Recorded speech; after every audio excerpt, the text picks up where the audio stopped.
مسلم community کے دوستوں، میں ہوں محمد مجاہد۔ آپ تمام دیکھنے اور سننے والوں کو السلام علیکم۔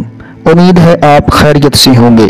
ناظرین، مغلیہ سلطنت 1526 عیسوی سے 1857 عیسوی تک بر صغیر پر حکومت کرنے والی ایک مسلم سلطنت تھی، جس کی بنیاد ظہیر الدین بابر نے 1526 عیسوی میں پہلی جنگ پانی پت میں دلی سلطنت کے آخری سلطان ابراہیم لودھی کو شکست دے کر رکھی تھی۔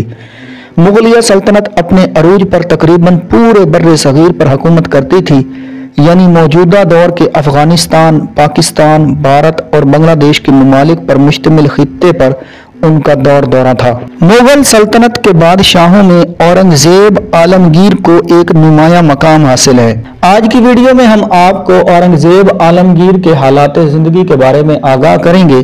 نئے آنے والے دوستوں سے گزارش ہے کہ ہمارے چینل کو سبسکرائب کر دیں اور بیل آئیکن کے بٹن کو دبا دیں تاکہ ہماری آنے والی ہر ویڈیو آپ تک بر وقت پہنچتی رہے۔ ناظرین، مغل بادشاہوں میں اورنگزیب عالمگیر کو ایک خاص مقام حاصل ہے۔ انہوں نے قرآن پاک حفظ کیا اور فارسی مضمون نویسی میں بھی نام پیدا کیا۔ اس کے علاوہ گھڑ سواری، تیر اندازی اور فنون سپہ گری میں بھی کمال حاصل کیا۔ 17 سال کی عمر میں 1636 عیسوی میں دکن کے صوبے دار مقرر ہوئے۔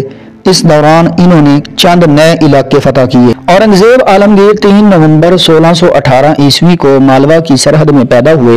ان کی والدہ ارجمند بانو بیگم تھی، جو ممتاز محل کے نام سے مشہور تھی۔ اورنگزیب کی عمر 2 سال کی تھی کہ شاہ جہاں نے اپنے باپ جہانگیر کے خلاف بغاوت کر دی۔ 17 سال کی عمر میں 1636 عیسوی میں دکن کے صوبہ دار مقرر ہوئے۔ اس دوران انہوں نے کئی بغاوتوں کو ختم کیا اور چند نئے علاقے فتح کیے۔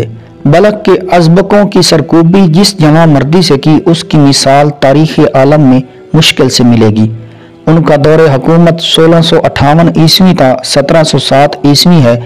اورنگزیب ابو المظفر محی الدین کے لقب سے تخت پر بیٹھا۔ اس نے ہندوؤں اور مسلمانوں کی فضول رسمیں ختم کی اور فحاشی کا خاتمہ کیا اور خوبصورت مقبروں کی تعمیر و آرائش ممنوع قرار دی۔ قوال، نجومی، شاعر موقوف کر دیے گئے۔ شراب، افیون اور بانگ بند کر دی گئی۔ درشن جروکا کی رسم ختم کی اور بادشاہ کو سلام کرنے کا اسلامی طریقہ رائج کیا۔ سجدہ کرنا اور ہاتھ اٹھانا موقوف کیا۔ سکوں پر کلمہ لکھنے کا دستور بھی ختم ہوا۔ کھانے کی تمام قسموں پر ہر قسم کے محصول ہٹا دیے گئے۔ 1665 میں آسام، کوچ بہار اور چیٹا گانگ فتح کیے اور پرتگیزی اور فرنگی بحری قوتوں کا خاتمہ کیا۔ عالمگیر احمد نگر میں بیمار ہوا اور 3 مارچ 1707 عیسوی کو 90 برس کی عمر میں فوت ہو گیا۔ وصیت کے مطابق اسے خلد آباد میں دفن کیا گیا۔ اورنگزیب بڑا متقی، پرہیزگار، مدبر اور اعلیٰ درجے کا منتظم تھا۔ خزانے سے ذاتی خرچ کے لیے 1 پائی بھی نہ لی۔ قرآن مجید لکھ کر ٹوپیاں سی کر گزارا کرتا تھا۔ سلجھا ہوا ادیب تھا۔ اس کے خطوط رکعات عالمگیری کے نام سے مرتب ہوئے۔ اس کے حکم پر نظام سلطنت چلانے کے لیے ایک مجموعہ فتاوی تصنیف کیا گیا، جسے تاریخ میں فتاوی عالمگیری کے نام سے یاد کیا جاتا ہے۔ فتاوی عالمگیری فقہ حنفی میں ایک ممتاز مقام رکھتا ہے۔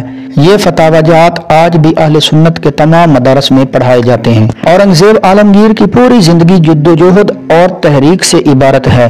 اس کے خلاف جتنی بھی انقلابی سازشیں اور بغاوتیں اٹھیں، وہ صابن کی جاگ کی طرح بیٹھ گئیں۔ جسونت سنگھ جیسے آدمی کو اس کے سامنے جھکنا پڑا۔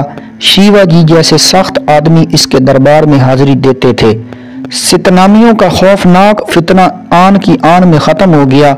مہارانا اور ادیپیوں کی سرکوبی میں راجپوتوں نے اس کے خلاف مشترکہ محاذ بنایا، مگر باغ کھڑے ہوئے۔ اس کے بیٹے کو توڑا گیا، مگر کوئی نتیجہ نہ نکلا۔ غرض یہ کہ اورنگزیب ملک کے لیے ایک ایسی مضبوط چٹان تھا، اس سے جو بھی ٹکرایا پاش پاش ہو گیا۔ اورنگزیب عالمگیر نے ہندوستان کو ایک متحد ملک یعنی نیشن سٹیٹ بنا دیا تھا اور پہلی بار ہندوستان سے لے کر چٹاگنگ اور کشمیر سے لے کر کرناٹک تک ایک ایسا ملک تھا جس کا ایک حکمراں، ایک فوج، ایک سکہ اور ایک ہی جھنڈا تھا۔ گویا ہندوستان کو نیشن سٹیٹ بنانے کا سہرا اورنگزیب عالمگیر کے سر جاتا ہے۔ ناظرین، یہ تھی ہماری آج کی ویڈیو، جو امید کرتے ہیں آپ کو پسند آئی ہوگی۔ ہماری حوصلہ افزائی کے لیے ویڈیو کو لائک کر دیں، چینل کو سبسکرائب اور بیل آئیکن کے بٹن کو دبا دیں تاکہ ہماری آنے والی ہر ویڈیو آپ تک بر وقت پہنچتی رہے۔ اگلی ویڈیو کے ساتھ پھر ملاقات ہوگی، تب تک اپنا اور اپنوں کا خیال رکھیے گا۔ اللہ نگہبان۔